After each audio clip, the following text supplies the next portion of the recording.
Statsministeren ville ikke afvise Mie Kjærs krav om integrationspolitiske stramninger. Han påpeger dog, at hans mål er at indgå et bredt politisk forlig. Et andet sted i valgkampen er Midtdemokraternes unge politiske ordfører Jens Nybo kommet i heftig mediestorm, efter at optagelser af ham i Karl Marx kostyme er kommet frem. Nybo bar det kontroversielle kostyme for 7 år siden under en gymnasiefest. 7 år! 7 år! Billederne synes at have skadet hans chance for et godt valgresultat. I hvert fald er dommen fra de danske vælgere umiddelbart hård. Det var præcis sådan her, den kolde krig startede. Jamen, hvad bliver det næste 100% skattetryk? Det er jo en skandale. Hvad sker der med skattetryk mere her i Danmark?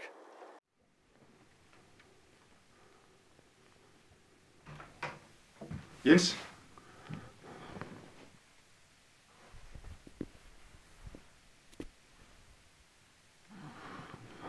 Kommer du lige op en gang? Du bestræber dig sgu ikke på at komme i job lidt, hva'?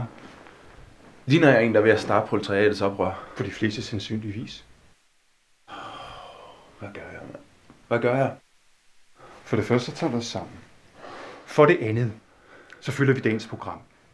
Vi tager ud til Tarm, og så... Jeg overgår ikke fucking udkants Danmark. Det er der sgu da ikke nogen normale mennesker, der gør. Vi tager dig ud. Du fylder med falske forventninger, og så gjorde du mere kage i aftendebatten. Eller omvendt. Herregud, du er omtrent lige så målrettet som en undersøgelseskommission. Her. Læsestof til turen. Og så... Tag et andet sæt tøj på, ikke? Du ligner kraftedet med tændfen, altså.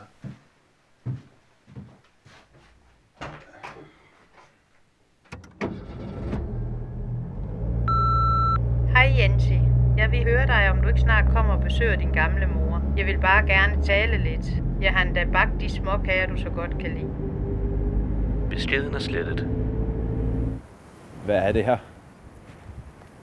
Det er jo et bunderøvende svar på forsamlingshus, skulle jeg mene. Shit. Jeg kan ikke det her. De fleste var levende. Hold nu op for fanden. Så lå mit hospital, eller hvad ved jeg, en bro. Familien Kakkel bor herude, ikke? De får sgu da stiv pik, bare du nævner sådan noget. Og så skal de sgu nok danse efter din pibe, ikke?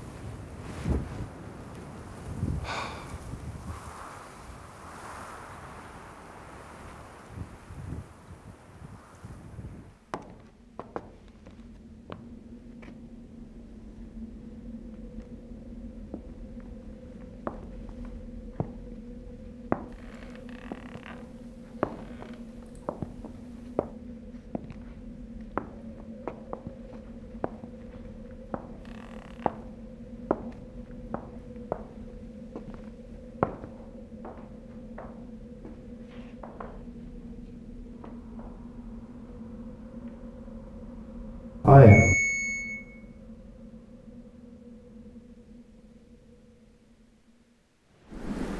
Ja, det er fuldstændig håbløst. Han nægter konsekvent at sige effektivisering i stedet for fucking nedskæring. Jamen, jeg ved det. Ja, jeg bliver sgu nødt til at lyde, du har kommet sådan.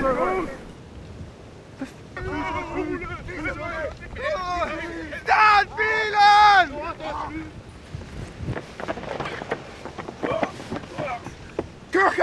Kør!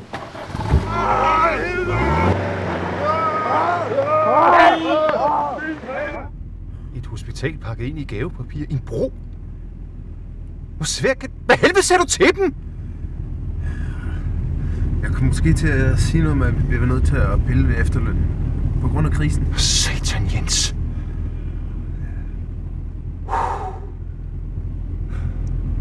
Okay. Vi slår koldt vand i blodet. Sket er sket. Ja.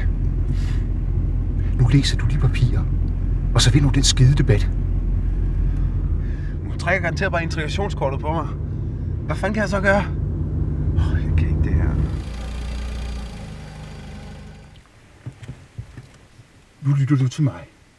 De skide undermåler. Det her er ikke et elevråd fyldt med brillede outsider.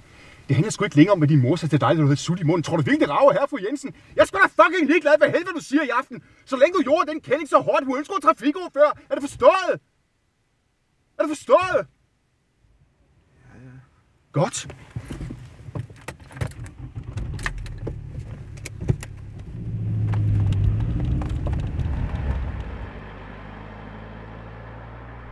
dag mødes modsætninger, når Folkepartiets formand Mia Kjær tørner sammen med Midtdemokraternes politiske ordfører Jens Nybo.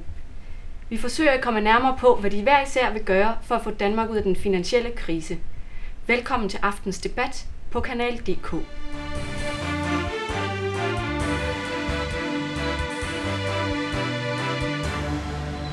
Og vi starter med dig, Mia Kjær. Hvad vil du gøre for at bringe Danmark ud af den finansielle krise? Ja, der er naturligvis ikke nogen enkel løsning. Men en ting kan jeg garantere. Jeg vil sørge for, at vi får lukket landets grænser. Så vi ikke får alverdens sortsmusker på den offentlige regning. Vi springer hurtigt videre til dig, Jens Nybo. Ja. Hvad vil du gøre for at slippe for rygtet som marxist? Jeg kunne godt tænke mig... Men hvad? Hvordan vil du rejse dig oven på videoen af dig i klædt Karl Marx-kostyme? Hvad har det her med finanskrisen at gøre? Ja, du ved, hvordan det gik med Sovjetunionens finanser. Og du ved, hvordan det gik med Nazi-Tyskland? Hvad mener du med det? Kan du uddybe det, Jens Nybo? Debatten tog en uventet drejning, da Nybo angreb sin politiske modstander. Og du ved, hvordan det gik med Nazi-Tyskland? Hvad mener du med det? Kan du uddybe det, Jens Nybo? Jeg erkender blot ironien i, at en socialliberalist bliver stemplet som kommunist, når en stokkonservativ seminazist nyder folkets tillid. Gud, fri mig vel.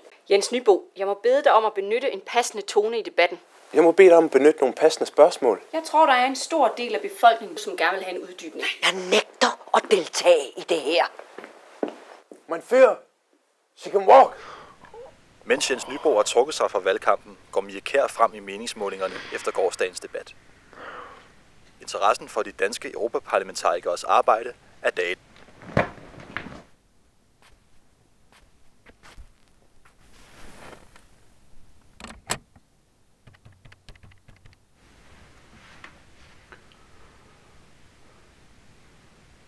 Hej, mor.